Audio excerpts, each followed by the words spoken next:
So we can all sit in meditation. So there's the merit that arises from acts of giving and generosity, and the merit that arises from keeping precepts, and the merit that arises from bhavana, from mental cultivation. And so this is what we have done these acts of generosity, and keeping the 5 precepts and the 8 precepts. And now we're coming to sit in meditation, bringing the mind to stillness and to peace. We can see in our lives that when we were younger as children, that if we set our hearts on our studies, then we succeeded in those. And the same is true for our work. If we're intent with that, then we meet with success. But when we have everything to a state of fullness, completion in our lives, and the question can arise, well, what do I do now to make things better? So what we need to do is we need to train our minds so that they become peaceful, and so that we gain this happiness within them. Because we have to meet with so many things, so many sense impressions in this world. And if our minds are still thrown into chaos through those, then it shows that we don't have much wisdom. In these days, it's even more easier for us to experience these sense impressions than it was before. And before, there weren't so many of them that we could meet with, but now the communication technology is so developed. And the people in this world have a lot of great hatred and delusion. And so if we receive these impressions through the news, through various kinds of media, then our minds become so stirred up by that. So therefore we need to find some days that we have the time to stop, the time to take up the precepts, or the 5 precepts or the 8 precepts, and to train our minds to meet with stillness, to become more pure and to become cleaner. And this is the pinnacle of merit. And so if we cultivate samadhi, the stillness and collectedness of heart, and wisdom, this is the very peak of merit. And we are entering into the heart of the teachings of the perfectly self-awakened Buddha. And these deep teachings that he gave, the stages of wisdom, it's the stage of knowledge in being able to let go of the sense of self, so that the heart doesn't suffer anymore. And all people want this kind of happiness, that we want to not attach to anything. But the wisdom that we have is insufficient for that, and our samadhi isn't yet firm. So some people, they aren't moral, and some people have this morality already, but they still need to come to train in samadhi so that it becomes firm. So we need to put our effort into that as well.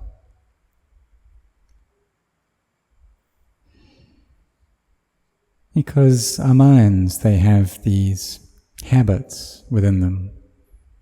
And they like to think about many different things, create things and proliferate. And they can start liking this thing and disliking that, become confused and full of doubts, and chasing after all of these sense impressions. They can become hateful and full of ill will, and this can carry on without any end. It just goes on without stopping like this. So therefore, to give our forgiveness is something that is difficult because we still have the sense of self. It's still me and mine.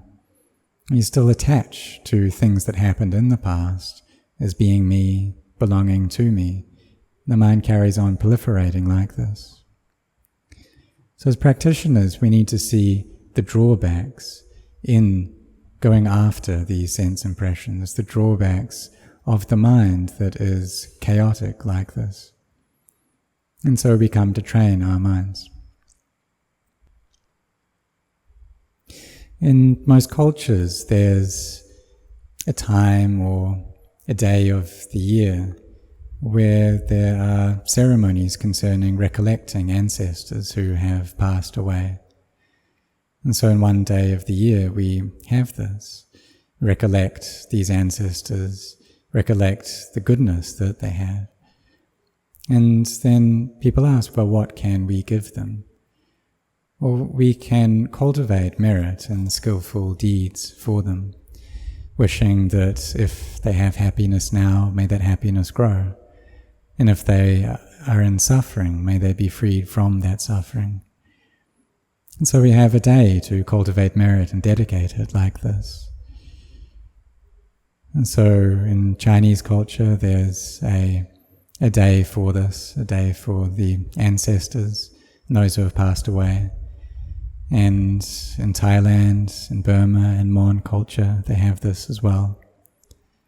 And so for Buddhists, they have a day to recollect their ancestors. And this comes from the time of the Buddha, that King Bimbisara had a relative from a previous life who hadn't yet received any merit or skillful offerings for a very long time. For many ages this had passed. And the king had done a lot of meritorious deeds, but he hadn't dedicated that merit. And so this passed away relative was saddened over this. And this relative cried out, and this cry spread throughout the whole city. Until King Bimbisara, he heard this, and he was afraid. He thought that maybe this cry meant that there will be harm coming to the kingdom. So he asked the Buddha what was happening. And the Buddha said that no danger would come to the kingdom, but this is a relative of yours from the past who wants merit. And so this is the origin of that when we create merits, then we dedicate that to the relatives who have passed away, to those who have died already, and so that they are freed from suffering, or if they have happiness, that the happiness may grow.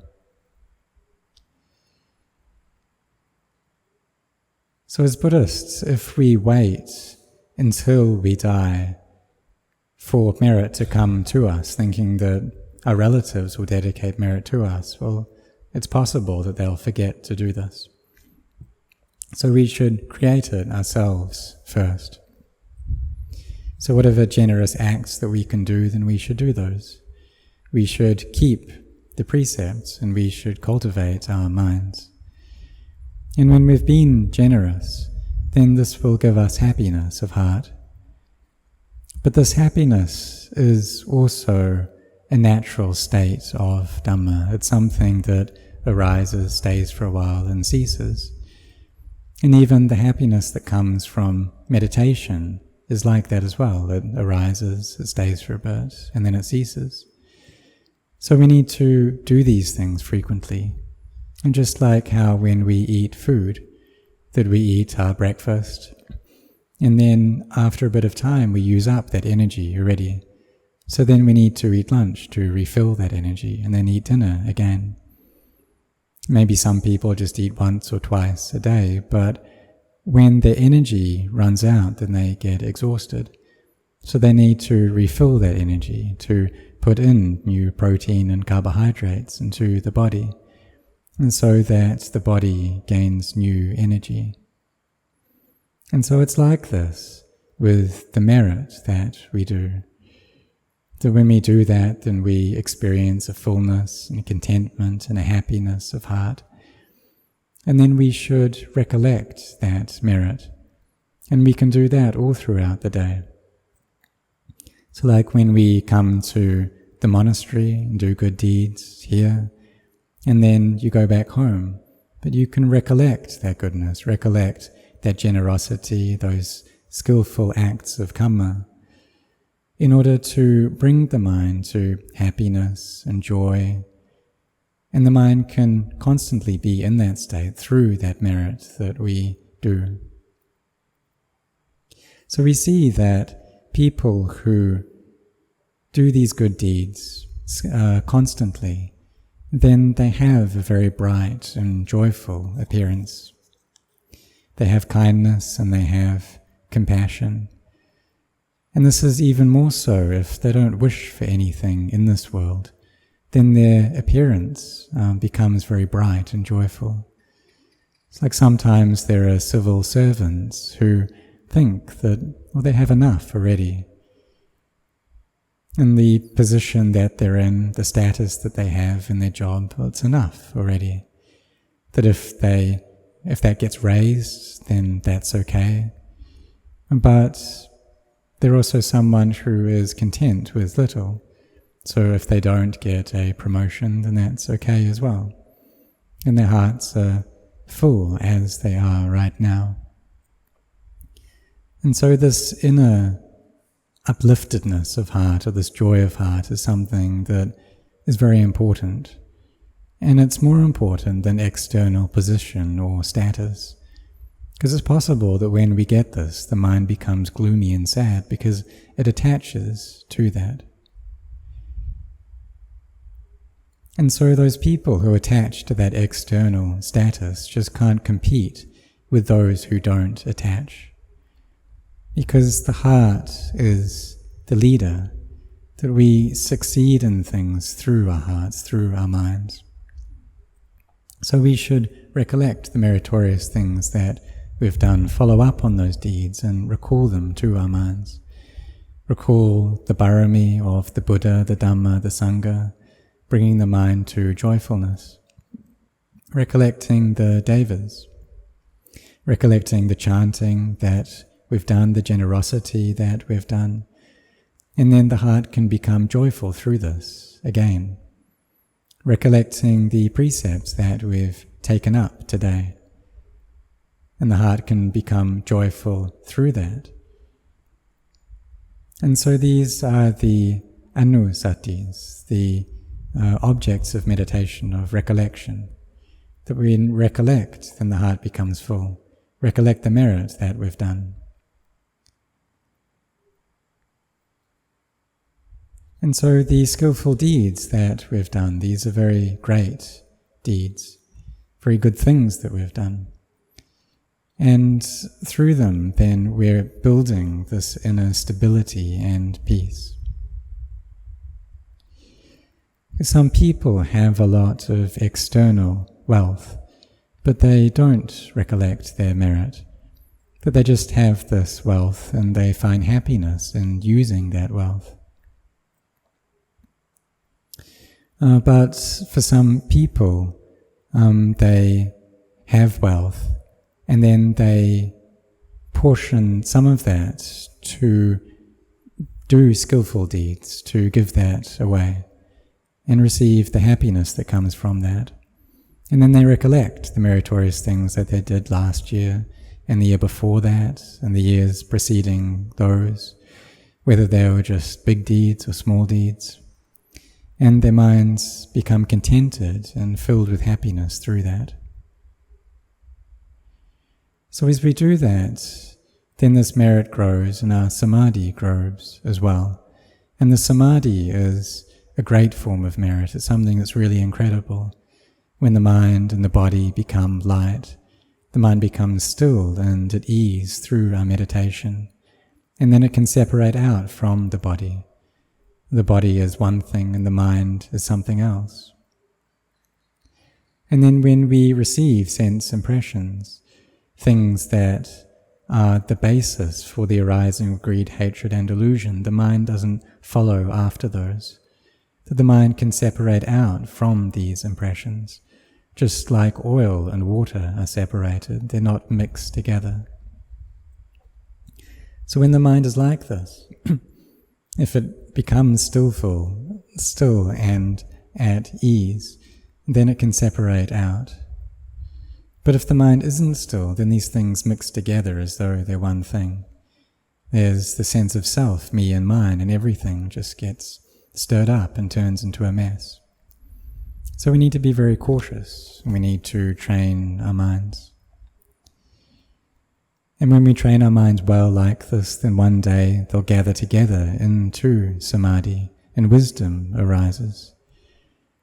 And when we gain an understanding of the Dhamma, then it's even more incredible at this point.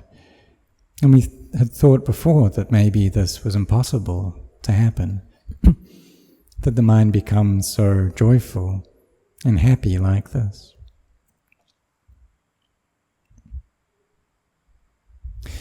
So the faith that we have is something that's very important.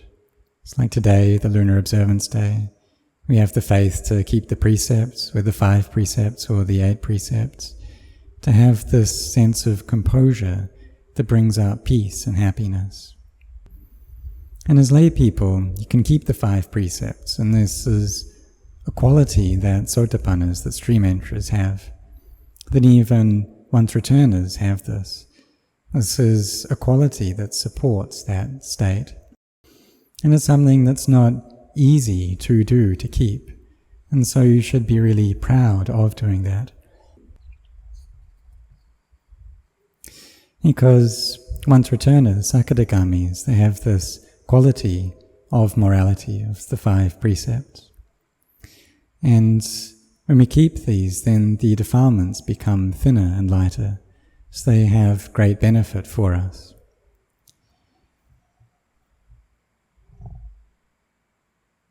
So we should be intent on being composed, on keeping these precepts, and then we'll have happiness in our lives at home, happiness with our families and with our children, and that's due to this virtue.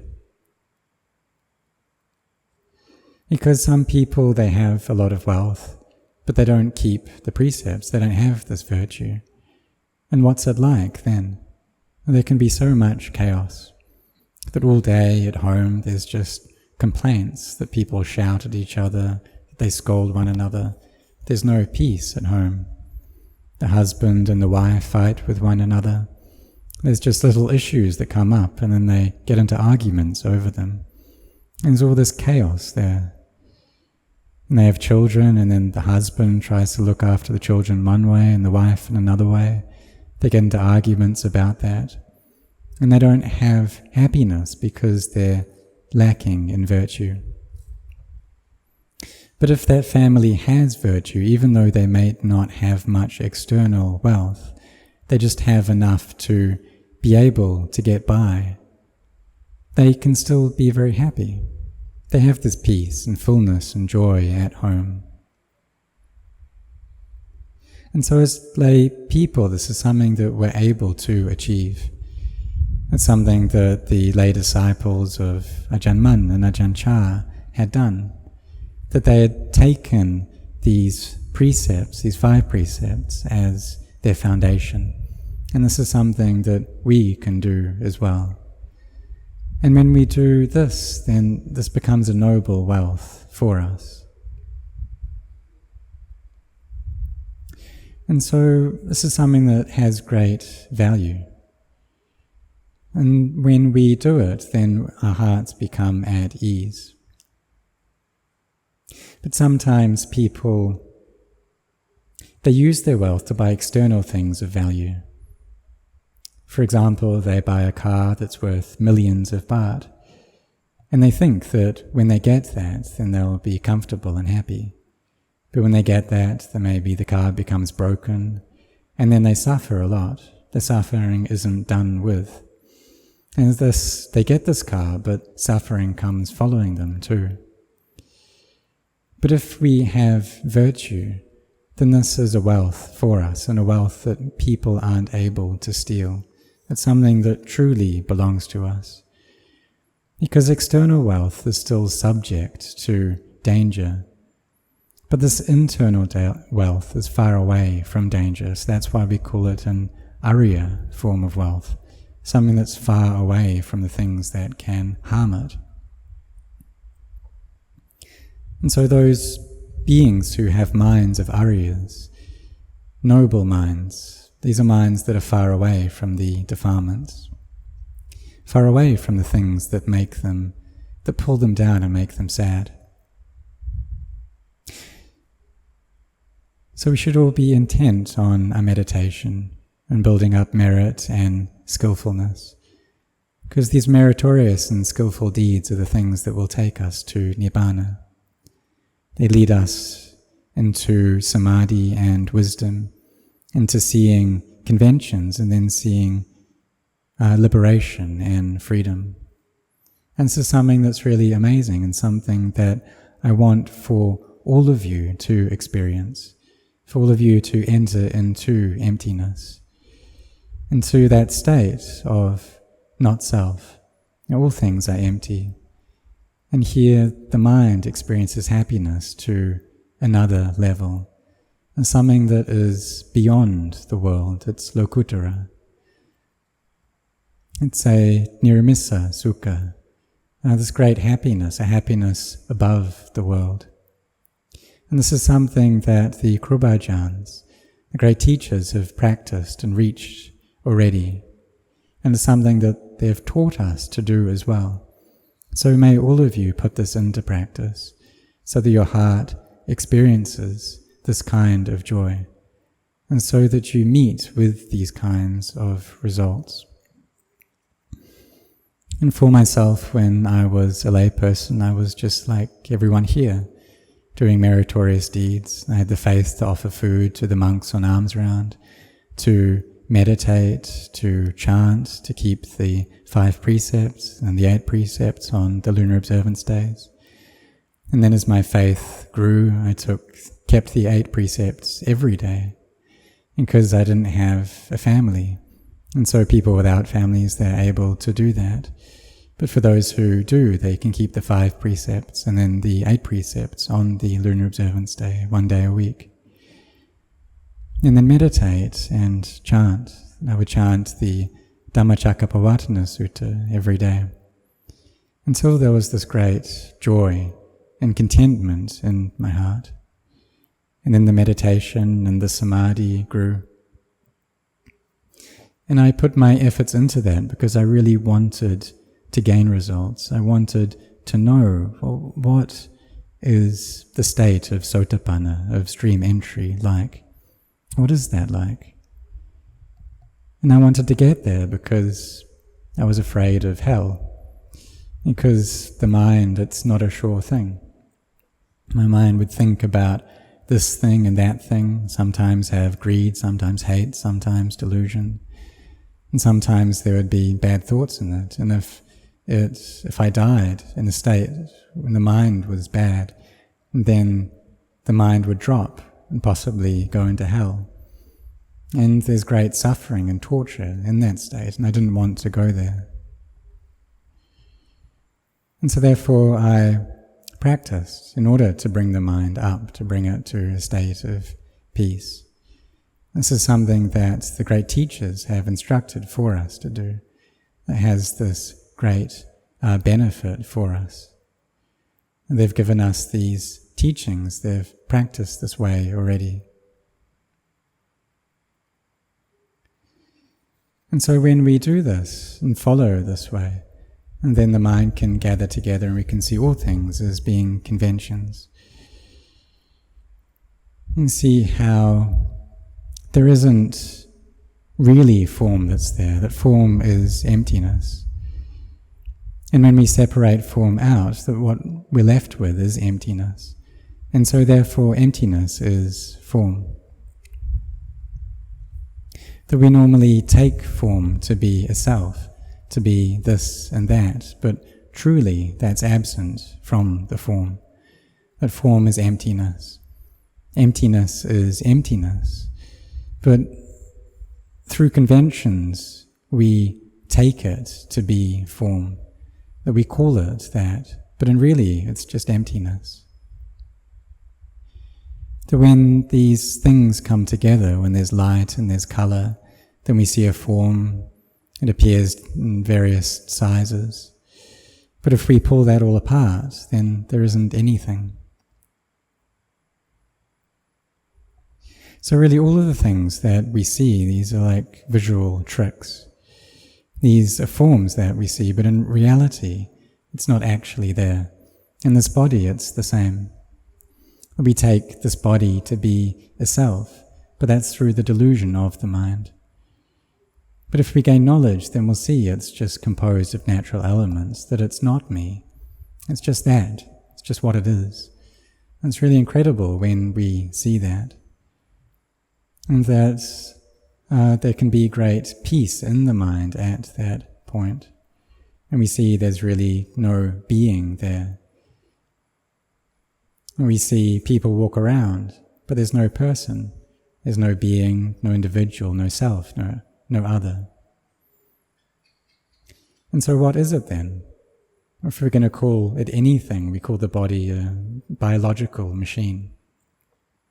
But really there's no being, no individual there. And so when the mind comes to a state of emptiness, then we can see that, and we can meet with genuine happiness. And so may all of you grow in blessings.